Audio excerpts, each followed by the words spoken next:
Esta es la sesión 9 del curso de análisis vectorial y en esta ocasión vamos a tratar las funciones escalares y vectoriales, así como los campos escalares y vectoriales. Para que nosotros podamos hablar de las funciones escalares y vectoriales y de los campos escalares y vectoriales, necesitamos el concepto de las listas en GeoGebra. Entonces, una lista es una secuencia numérica controlada por una regla de asignación que nosotros vamos a dar. Así, por ejemplo, si nosotros queremos construir la lista de números pares, la regla de asignación es P igual a 2i, que en GeoGebra se traduce como una secuencia donde 2i es la regla de asignación, i es la variable que controla a la lista y esta va de 1 a 50 contando esta i de 1 en 1. Si nosotros queremos construir la lista de números impares, pues damos la regla de asignación que es 2i más 1, que traducida a GeoGebra es la secuencia que va con la regla 2i más 1 desde 0 hasta 50, que es lo que está controlando el parámetro i. Si nosotros pusiéramos que la i inicia en 1, entonces el primer número impar que nos daría sería 3. Así que la lista de números impares inicia en 0, mientras que la lista de números pares siempre va a iniciar en 1. Así, con este concepto de la secuencia, que es una lista pero controlada por una regla de asignación dada por nosotros, podemos construir puntos sobre una función.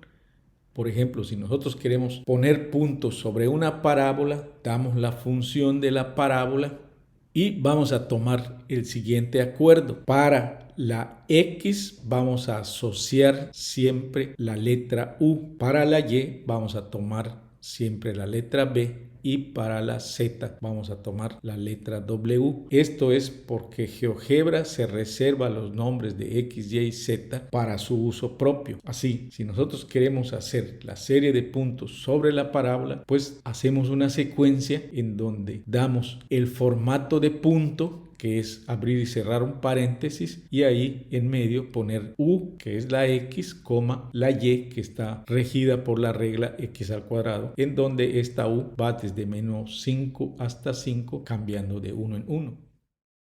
Una función vectorial es una regla de asignación que va a generar un vector que siempre va a ir del origen a cada punto del espacio de coordenadas. Esta va a ser la gran diferencia que va a existir entre la función vectorial y la función escalar. La función escalar me va a trazar la curva continua en el espacio, mientras que la función vectorial siempre me va a trazar un vector que va del origen a un punto de la curva continua que generó la función escalar.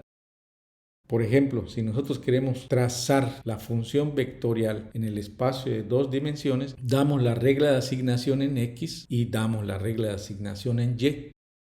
Definimos a la función vectorial cuidando primero de haber definido al ángulo θ como un deslizador o parámetro, y entonces esto lo que me va a trazar es la siguiente curva.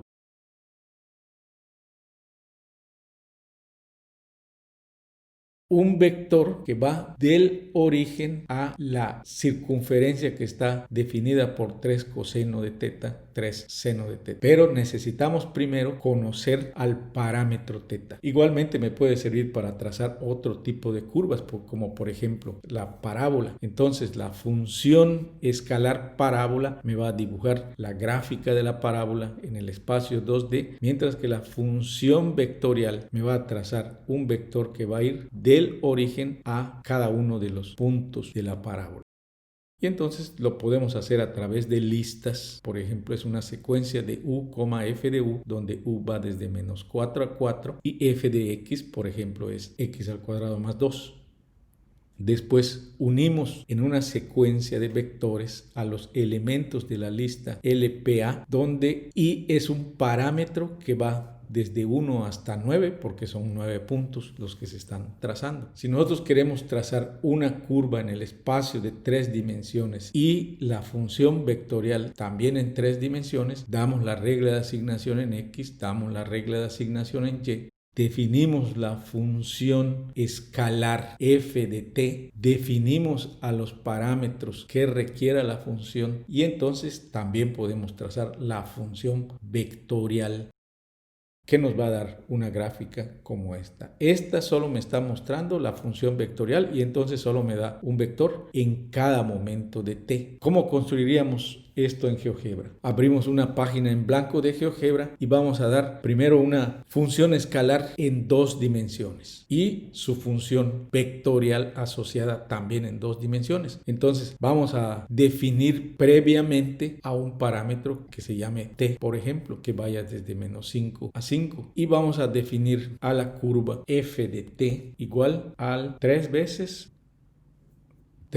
el seno de t. Esta es nuestra curva. T, 3 seno de t. Si nosotros queremos poner un punto sobre la curva escalar, escribimos exactamente lo mismo. T, 3 seno de t. Y esto lo que nos hace es poner un punto sobre la curva. Y entonces nosotros podemos cambiar el valor de t y el punto se empieza a mover sobre la curva. Entonces, una función escalar y un punto se definen exactamente igual, pero el punto requiere del parámetro. La función escalar no requiere del parámetro. ¿Cómo definimos una función vectorial? Entonces damos al nombre de la función, que puede ser r, puede ser cualquier otro, pero en general se usa r porque es el vector de posición, y escribimos exactamente lo mismo, t, 3 seno de t. Entonces la función escalar, el punto y la función vectorial se escriben exactamente igual. La única diferencia es que la función escalar no necesita del parámetro, no necesita del deslizador, mientras que el punto y la función vectorial siempre van a necesitar del deslizador para estar completamente definidos. Y entonces podemos trazar a la función vectorial, al punto y a la función escalar, y que todos se comportan según la misma función. Vamos a borrar las funciones y vamos a dar la función en el espacio. Abrimos nuestra vista gráfica 3D y damos la función que habíamos establecido antes. Vamos a definir un nuevo parámetro que le vamos a llamar a y que vaya de 0 a 5.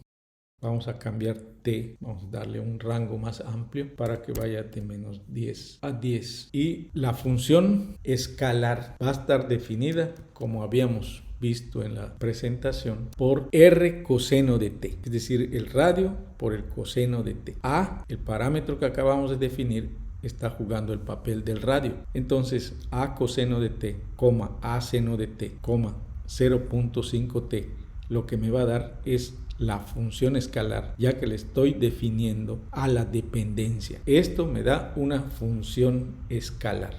Si nosotros queremos ver un poco más de esta función, le decimos que vaya de -2pi hasta, por ejemplo, 6pi. Tenemos una función desplegada un poco más grande.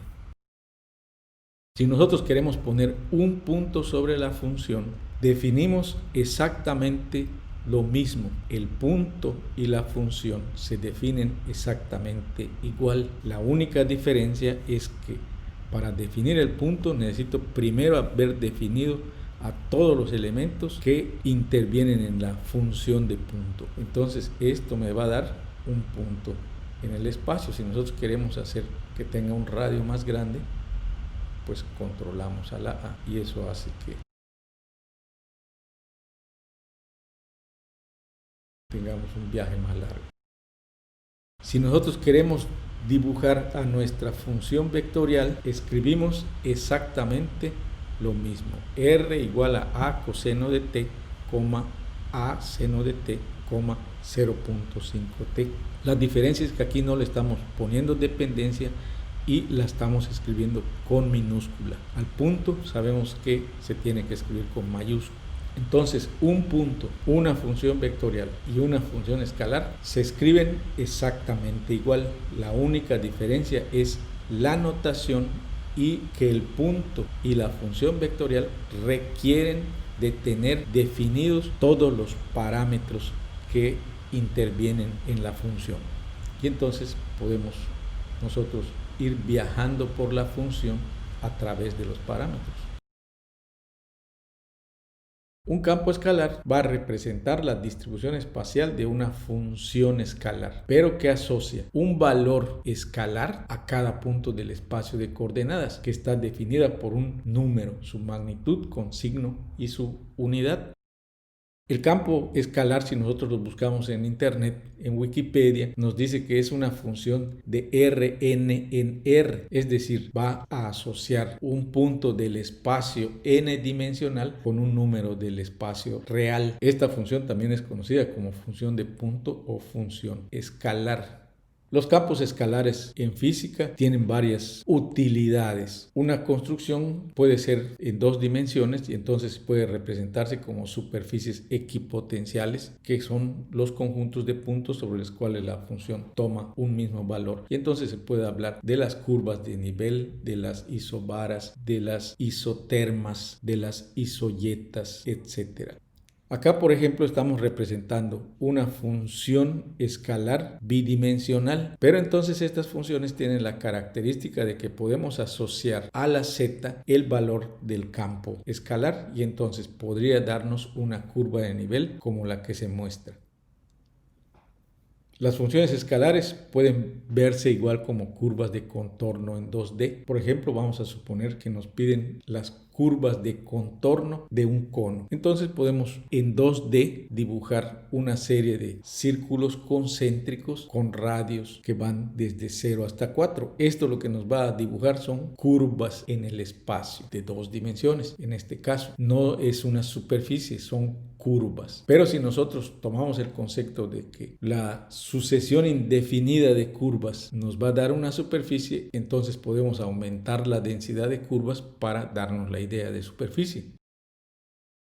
Y entonces, si nosotros igual tomamos estas superficies y las dibujamos en un espacio 3D, lo podemos hacer a través de secuencias de círculos, en donde si lo queremos hacer en el sistema de coordenadas cartesianas, pues tenemos que definir la mitad positiva y después la otra mitad negativa.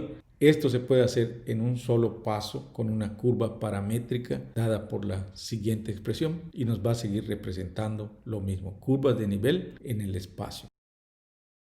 Así, si tomamos la idea anterior de que si aumentamos la densidad vamos a tener la idea de una superficie, entonces podemos hacer la siguiente construcción, que es una serie de círculos pero muy densa. Entonces, con la misma idea de campo escalar se llega a la idea de campo vectorial. Un campo vectorial va a representar la distribución espacial de una función vectorial que va a asociar un vector a cada punto del espacio de coordenadas, que va a estar definido por un número, su magnitud, además de su dirección. Y entonces, por ejemplo, vamos a representar campos vectoriales 2D en GeoGebra. Por ejemplo, el siguiente, en el que la función vectorial es menos y más xj, pero esta función vectorial la tenemos que asociar a un punto del espacio. Entonces, primero vamos a definir la malla de puntos en el espacio de dos dimensiones, en donde, como ya dijimos, vamos a asociar la u a la x y la b a la y teniendo en cuenta que en GeoGebra un vector se construye, como ya vemos, a través de un comando que es punto inicial y punto final, en donde nosotros haciendo la secuencia de un punto en donde controlamos a la x a través de la u y que va desde menos 5 a 5 y a la y a través de la b que también va desde menos 5 a 5. Esta es la función de la malla del espacio, una serie de puntos a la cual le vamos a asociar la función vectorial. Entonces, con esta función vectorial vamos a generar una serie de puntos que le vamos a llamar LPB y vamos a unir posteriormente la lista de puntos del espacio con la lista de puntos de campo y generamos los vectores. Entonces generamos nuestros vectores con la regla vectorial que dimos, menos y más xj. El cuidado que debemos tener acá es que la u y la b tengan la misma variación que en la malla del espacio. U va desde menos 5 a 5 y b va desde menos 5 a 5. unimos los puntos del espacio con los puntos de campo a través de un vector y obtenemos el siguiente diagrama vectorial. Ese es nuestro campo vectorial. Sin embargo, si nosotros lo comparamos con otros programas, como por ejemplo el Mathematica, que esto lo hace en un solo comando, obtiene esto, que no se parece mucho a lo que tenemos, pero hemos aplicado la definición de campo vectorial. ¿Qué hizo de diferente Mathematica? Entonces, por lo que estamos viendo allá, el tamaño es un elemento de diferencia. Mientras nuestros vectores son muy largos, los de matemáticas son bastante limitados. Entonces, vamos a ir dividiendo estos vectores entre varias cantidades para ver qué es lo que hizo matemática y nosotros tomemos una idea más exacta de qué es lo que se está haciendo. Entonces vamos a suponer primero que son vectores unitarios. Entonces los dividimos entre su magnitud y nos hace la siguiente construcción. ¿Por qué nos hizo la siguiente construcción? Bueno, es por la definición que se tiene del vector de posición. El vector de posición es una función que va del origen a la función que está dada por menos b, u. Entonces dividimos entre la magnitud, pero además lo trasladamos hasta el punto del espacio. Entonces, si nosotros lo trasladamos hasta el punto del espacio, nos da la misma gráfica que matemática, pero la diferencia va a ser el tamaño del vector. Mientras que en matemática está teniendo vectores con diferentes tamaños, nosotros estamos teniendo vectores todos iguales, porque son vectores unitarios. Sin embargo, si nosotros agarramos esto y lo dividimos entre el tamaño de la malla, entonces vamos a obtener exactamente la misma figura que obtiene matemáticas. Para hacer las construcciones que vimos en la presentación, vamos a abrir una página en blanco de GeoGebra y vamos a dibujar primero las listas de contorno. Entonces hacemos una lista de contorno, por ejemplo, de círculos concéntricos, utilizando la siguiente expresión. Entonces esto lo que nos traza son las listas de contornos. Como decíamos, si nosotros ponemos una coma y vamos cambiando el espaciamiento entre las circunferencias, entonces, por ejemplo, si le damos que es 0.5, tenemos circunferencias cada vez más pegadas. Por ejemplo, le podemos decir que sea de 0.1 o de 0.01 y esto nos da una superficie. Entonces, esta es la idea detrás de una superficie. Una superficie es una sucesión indefinida de líneas, en este caso de círculos concéntricos. Entonces, trazamos, por ejemplo, nuestros círculos y ahora vamos a trazar esta misma figura, pero en el espacio 3D. Entonces, tenemos que la figura está en el plano XY, pero vamos a definir ahora nuestra curva de contorno a través de la siguiente función. Es x, raíz de k cuadrada menos x al cuadrado y que además tiene una altura k, en donde k va desde 0 hasta 4. Es decir, lo único que estamos haciendo es poner la mitad de un círculo, pero a una altura k. Si nosotros queremos definir la mitad negativa de la curva, pues damos la siguiente función y esto nos complementa las dos curvas. Entonces tenemos las curvas de contorno en el plano y en el espacio. Vamos a generar un campo escalar. Lo primero que tenemos que hacer es generar una malla de puntos y la primera, por supuesto, va a ser en el espacio 2D. Y a esta malla de puntos le vamos a asociar la función escalar definida como 3 veces la raíz de x al cuadrado más y cuadrada. Vamos a escribir la función escalar para que la tengamos en mente y es f de x y de y vista como función escalar y es 3 veces x al cuadrado más y al cuadrado. Esta es nuestra función escalar. Entonces, lo primero que se tiene que hacer cuando se va a construir un campo escalar o un campo vectorial es definir la malla del espacio en donde se va a asociar la función escalar y la función vectorial o el vector. Entonces, primero construimos nuestra malla de puntos. Entonces, esta es la malla de puntos en 2D. Y vemos que en 3D pues nos las pone en el plano. Ahora hacemos una lista con las evaluaciones en la función escalar. Entonces esta es nuestra lista de evaluaciones de la función escalar, en donde estamos poniendo allá la función escalar 3 veces la raíz de x al cuadrado más y cuadrado. Entonces esto me hace una lista de escalares evaluados en esos puntos. Ahora lo que tenemos que hacer es asociar cada punto del espacio con un elemento de esa lista. Las dos tienen que estar ordenadas del mismo modo para que a cada punto del espacio le corresponda su escalar correspondiente. Entonces, esto lo hacemos a través de un texto. Vamos a ponerle a cada punto del espacio un texto que evalúe a la función escalar. Entonces, le estamos diciendo que tome a la lista de escalares el elemento I y J y los asocie con la lista de puntos del espacio controlada por los mismos I y J, en donde I va desde 1 hasta 11, J también desde 1 hasta 11. Esto es porque la lista de puntos del espacio va desde menos 5 a 5. Entonces, desde menos 5 hasta 5 hay 10 más el 0. Esos son los 11 términos que está considerando la I y la J. Entonces, ya asociamos a cada valor escalar un punto del espacio. Entonces, esto ya cumple con las condiciones de un espacio escalar. Ya dibujamos una malla a la que le asignamos a cada punto del espacio en esa malla un valor escalar. Ahora podemos aprovechar que este campo escalar está en 2D y poner a los valores dadas por la función de campo escalar, las podemos poner en el espacio. Entonces, si hacemos eso, vamos a asociarlo con el siguiente valor. Entonces, estamos poniendo a la U, a la B y a la Z, la estamos poniendo como la altura que está dada por la función escalar. Y entonces, eso en 3D nos está mostrando la siguiente función. Entonces tenemos allá el campo escalar visto en 2D y el mismo campo escalar visto en 3D. Si nosotros queremos dibujar la figura dada por esa función escalar, entonces